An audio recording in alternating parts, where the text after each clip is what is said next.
We got a lot of other stuff coming out for We do. 2023 Oscars. A lot of big names as expected.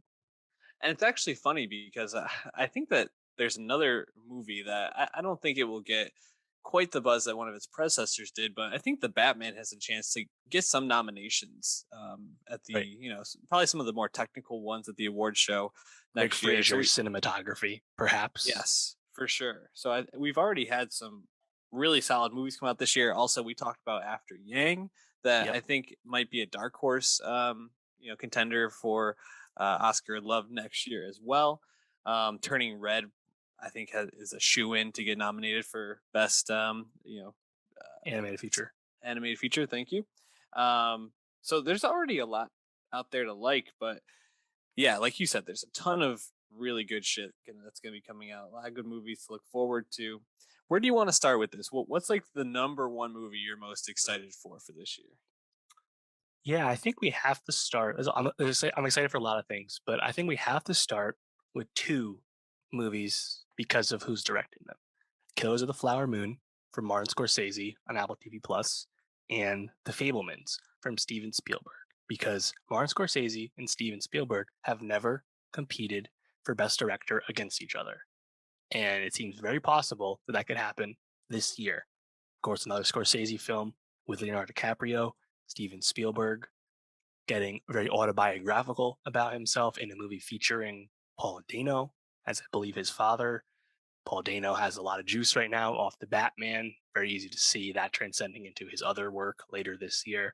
So I think these two are like really exciting, and it'll be really cool to see Marty versus Spielberg go at it again. Of course, Spielberg just set the record for being Best Director nominated in was it 6 or 5 different decades, 6 different decades, Yeah, which is already a crazy. huge achievement, of course. And now we're just seeing if Marty will actually get that second Best Director win or not. But really excited for both these films. Yeah, I'm very excited for Killers of the Flower Moon. I think that would probably be my number one most anticipated. Yep. Although there are two other ones that really stand out to me. You already mentioned earlier in the podcast Jordan Peele with Nope. I think that movie has a lot of like mystery around it, but anytime you get Jordan Peele doing weird stuff, and you also have Daniel Kaluuya, Kiki Palmer, Steven Yeun, like Yeah. the cast is there, the creators there. That could Can't be wait. huge. Yep. I think that there's a couple other ones, but there's this uh little director by the name of Damien Chazelle Let's fucking that go. has a movie called Babylon coming out. And bro, I mean, you got Brad Pitt and you Margot. got Brad Pitt and Margot Robbie like starring in this.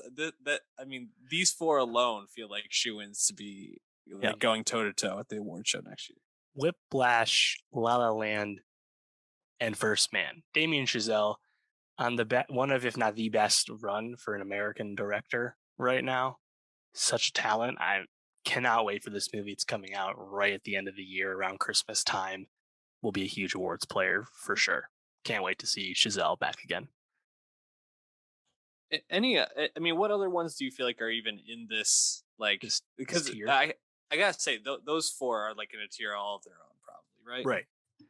Yeah, so I think like the way you go about this is like there's like people that you expect to be in the awards mix because they have been before, and then there's people that you're just really excited to see their films because they may do really good work, and whether that means they cross over into the awards race or not is like a separate question.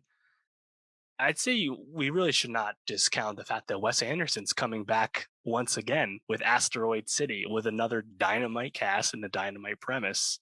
Wes Anderson, we know how singular he is as a director. We just saw The French Dispatch last year, and I can't wait to see another one of his movies. Yeah, kind of crazy he's coming back so quickly. Really hoping that this is going to be a little bit more, I don't know, a little bit more grabbing than the French Dispatch, Well, it's obviously. not going to have vignettes, I don't think, so Right, that helps. a little It's bit more a of a singular romantic story. comedy drama, he says, and it's Scarlett Johansson's first live action role for Wes is like the key thing here, and also Tom Hanks, I Um, think. you know, one that just keeps sticking out to me everywhere I was looking when I was thinking about movies for this year, and one that I'm super excited to see is this movie called The Northman from Robert Yeah, Eggers. it comes out in a Uh, few weeks. man, I mean, I don't see why this can't be up there. Not only would I kind of see this being like a nomination for Eggers, like kind of anointing him like Chloe Zhao as like one of the next great filmmakers, but I mean, it looks dynamite. Has a great cast. I mean, Willem Dafoe is like the like Northman king, like kind of Hmm. crazy king, and then you got Skarsgård just kind of running around being a fucking Greek Yep. god. Like, looks incredible. Anya Taylor-Joy back again with Yep. Eggers after The Witch, which was her breakout performance. Well, I can tell you why it wouldn't be in the awards race. It's just because Robert Eggers is fucking weird, and that's his thing. And it might not be his most palatable, but his last movie was The Lighthouse, which was super weird, but also fucking ruled. So I would love to see The Northman uh, in the mix. Can't wait to see it at the end of this month, and I hope it does big business. Because this is his biggest movie to date, easily. So very excited about The Northman. Along those lines, elevated horror, which is where Eggers has dabbled in the past. Ari Aster's coming back with Disappointment Boulevard. Mm. Ari Aster, of course, the director of Hereditary and Midsommar. So, you know, probably the most exciting director working in horror right now. We'll see exactly how horror this movie is. Similarly, Alex Garland has a movie coming out in May called Men, which seems to also be on the horror angle. Eggers, Garland, Astor, huge film Twitter heroes there. We'll see if any of them can break through in the bigger awards race. Yeah, I mean, I think those are great calls. It's hard to like. It's hard for me to conceptualize this, and I think it's because I, I saw this person most recently in Free Guy, and he was being so ridiculous. But Taika Waititi has a movie coming out this year called Next Goal Wins, and you We've been think talking about this one for so long. He made it pre-pandemic. I know, and we talked about it last year too. And you would think like, all right, is Taika really gonna like recapture that the magic of Jojo Rabbit? I don't see why not. He's incredibly likable. He makes very palatable, very like thoughtful, and just like easy to watch stuff. Even though there were moments in Jojo Rabbit, obviously they're very tough. I don't see why this movie with I think he's starring in this too. Why this couldn't you know potentially be in the mix. It has Fassbender starring, actually. Sorry. So, Yes. but I think he's acting it. So, I really hope that movie's successful. I could Mm. definitely see that being up there. Another one that stands out to me as a potential is I Want to Dance with Somebody. This Whitney Houston Mm. biopic Yeah. with I think it's Kiki Palmer, right? No, I Naomi Aki. Naomi Sorry, Ackie. Naomi Yeah. Aki. Um, I think that has potential to be in the Aretha lane, where it's like if it's a little bit better, maybe a little bit more Right. cohesive and compelling of a story, maybe we can get that a nomination as well. Right. Andra Day, of course, was nominated for U.S. vs. Billie Holiday just 2 Oscars ago. Very possible for musical biopic to do well, of course. And then you have to, of course, if we're in the musical biopic, the Elvis movie. Yep. Are we getting that this year? I mean, is that going to be? Yeah, no, that's dated for, I think it's June or July this year. We've already got the Oh, trailer. And Baz Luhrmann, of course, has been at the Oscars before. Looking no further than Shakespeare in Love, Best Picture winner, after all. good point. But honestly, I think that trailer looks really good. Austin Hmm. Butler as Elvis, Tom Hanks as I forget his name, the manager figure. Really excited to see this one. Hopefully, it's like the good of Baz Luhrmann, a guy who obviously is very excessive in how he makes his movies. Um, yeah, are there any other major biopics? I know Maestro, the Bradley Cooper directorial film, his first movie's directing since A Star Is Born. He's only just getting to make that now, so I'm not sure if that's going to hit this award season. That's a I think Bernstein biopic. the one that comes to mind is Nolan's Oppenheimer Yeah, biopic. we know that's That's data for the 2023, so yeah. I that don't one's think not this that's award season. Very excited for that, of course. yeah. So I don't really know if there's any others in the biopic I category. mean, they always bubble up, of course. Yep. But I mean, there's plenty of other exciting stuff here. Just think about like usual suspects at the Oscars. Noah Baumbach coming back once again with Adam Driver with White Noise for Netflix, following up Marriage Story. Uh, White Noise always seen as a hard to adapt project. We'll see Noah Baumbach of all people tackle it on. That's really exciting.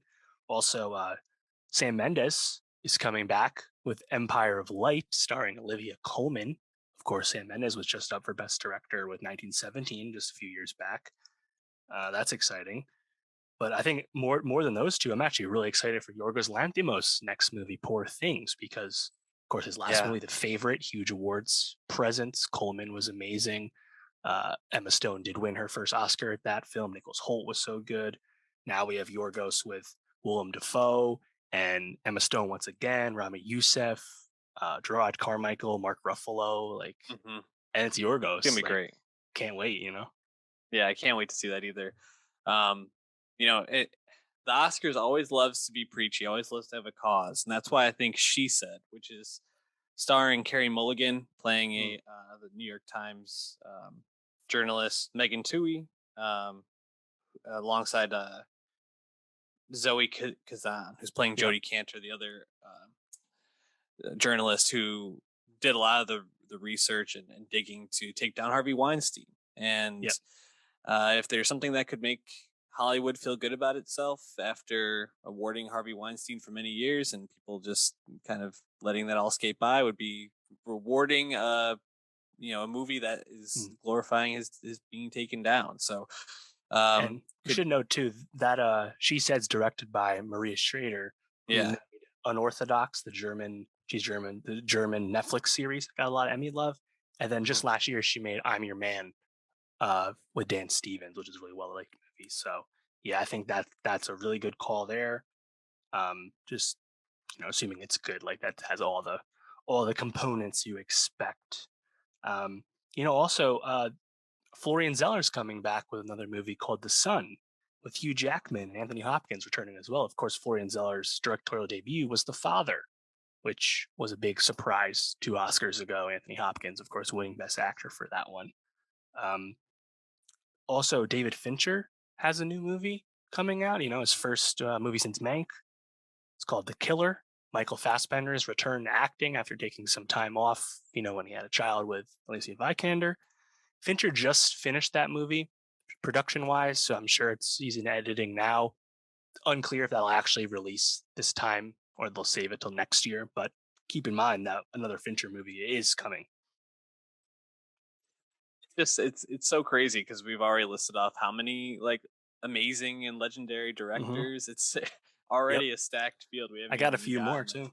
too. Yeah, I mean, Cha Cha Real Smooth with Dakota Johnson, I think, is one that could be in the mix. I guess I'm thinking. Do you think there's a chance that one of these superhero movies could sneak in something like Thor: Love and Thunder, or maybe Spider Man Into the Spider Verse 2? Right. So Spider Verse Part Two, whatever it's a long title, whatever it's called. That yeah, you have to imagine that's going to be an animated feature. Of course, Into the Spider Verse did win Best Animated Feature, a few years back.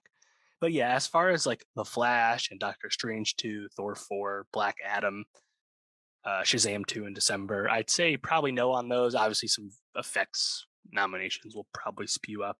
If anything, Black Panther 2, Black Panther Wakanda Forever is the one to watch because, of course, Black Panther 1 was Best Picture nominated, and it is being made by Ryan Coogler, of all people. So, of all the blockbusters, of which there's a lot of other ones too, Jurassic World, Dominion, Bullet Train, Argyle, The Gray Man for Netflix, Top Gun Maverick. Of all the blockbusters, though, the one I am most excited about in December is Avatar 2 from James Cameron. Aquaman 2 got the fuck out of the way. They were dated for the same weekend at one point. Avatar 2, baby. Are Discount you James excited for Cameron. this? Discount James Cameron at your own peril. He has taken 12 years to make this movie. I'm very excited about it. Are you excited about it? I am. I I'm a gotta fan say, of the first one. The first one's fucking awesome. how many times have you watched that since it came out? I haven't seen it in a while, but I own the movie on Blu-ray. I do really like it.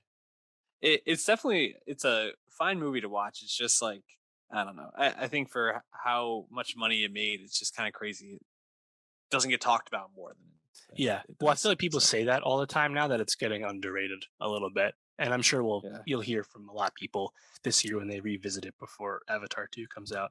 Also, just quickly on Bullet Train, that's a David Leitch movie starring Brad Pitt.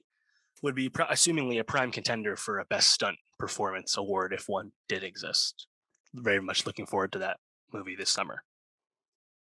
Um, David O. Russell has a new movie. Did we talk about that one yet? We did Canterbury not. Glass.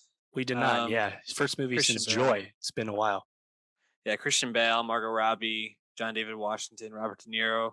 I mean, the cast is absolutely stacked. I just listed like half of it, but Right. uh, I, I don't know. We'll see. I didn't really love Joy, No. but I think I think he's got the chops to make a good comeback. I Right. mean, He did. you can't discount him. You can't.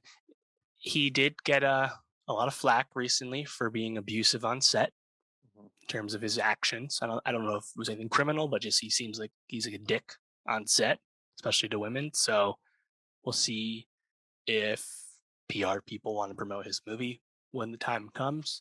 But definitely do want to see the movie given the cast and the fact that it's been a long time. So uh, definitely will have my attention. Also, Uh, go just ahead. want to shout out in the David O. Russell movie, the cast, which includes people who have won many awards, has Sean Avery, the New York Rangers ex Yeah. player, on it, which is just such a random addition. What the fuck? Sure. It just really caught my eye. I just had to point it out. What were you gonna say though? Yeah, no, I think there's a lot of other stuff, a lot of other names still to throw out here. Armageddon Time from James Gray, his first movie since Ad Astra, a movie I loved. This movie is a period drama with Anne Hathaway, Anthony Hopkins, and Jeremy Strong. James Gray has been like film Twitter, film cinephile darling for such a long time.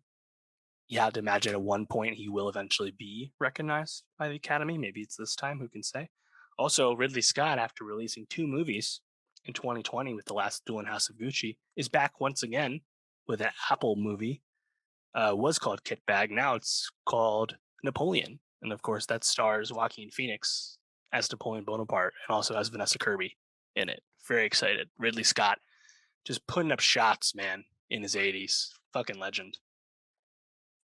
Yeah, I don't know how that guy works as much as he does. I hope I have that much energy when I'm 80. Um, you know, just kind of looking through here, what I have left on my list. I guess one that really stands out to me, I don't know if we've mentioned yet, is Alex Garland's new movie Men, Yep. which Yep. Very uh, exciting.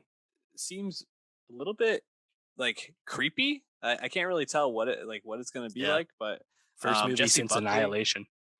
yeah, Jesse Buckley is starring in this. You know, recent Academy Award nom, so there's probably something there to consider. I mean, what else is even in the running here for you? What else you got? Yeah, I got a few things still.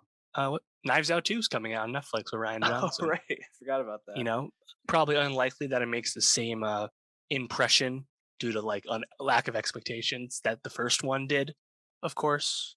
But still, we expect it to be very good. Can't wait for that movie. Uh, also, we should shout out The Banshees of Inisherin, which is the new Martin McDonough movie, his first since Three Mm, Billboards Outside of Ebbing, Missouri.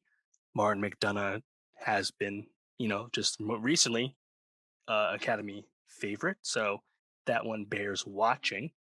Also, Darren Aronofsky is back with A24 in The Whale, his first movie since Mother. It's been several years now, and that movie is about a 600-pound man played by Brendan Fraser. So it sounds right up Aronofsky's alley. So uh, worth checking out for sure. um, yeah, I mean, I don't really have too much else down here. I guess where the crawdads sing, you know, that could Mm, fall into that like adaptation of a book of a very famous book that falls into something. I tend to lean that will go more of that like a hillbilly elegy type route, but uh-huh. we'll see. I don't know what else is out there that I you're have, looking forward to. I just have a few more. Go for it. Olivia Wilde, follow up to Booksmart, her Yeah, second film, Don't Worry, Darling, hmm starring Florence Pugh, Harry Styles, and Chris Pine, coming out this fall. Very excited about that one. What a Also, cast! hell yeah, right? Can't wait. I'm Beautiful people. expecting a big Pugh performance. Very exciting. Also, Andrew Dominic's Blonde, starring Ana de Armas for Netflix. We've talked about this one a few times. It is coming out this year. It's officially received an NC-17 rating as well. So Andrew Dominic, first movie in ages. You know, he did some Mindhunter directing, but the first movie in such a long time. On to Artemis. We know what to expect there. Very exciting. Um, and I think the last big one for me would be Decision to Leave, which is the Park Chan Wook film coming out this year, his first feature film since The Handmaiden back in 2016. Of course, since then he did make The Little Drummer Girl for AMC, which we did like quite a bit with Florence Pugh. Park Chan Wook making another film. The Academy, of course, is very international these days, more likely to recognize very good international films, so would not be shocked at all to see Decision to Leave there at the end of award season. A lot of really good movies coming out this year, I think, is the takeaway. And Yeah. so keep your AMC Plus Pass handy, keep your Apple TV and all your streaming services up to date. And go support these movies in theaters if you can. If Oh you yeah. feel safe to, I guess.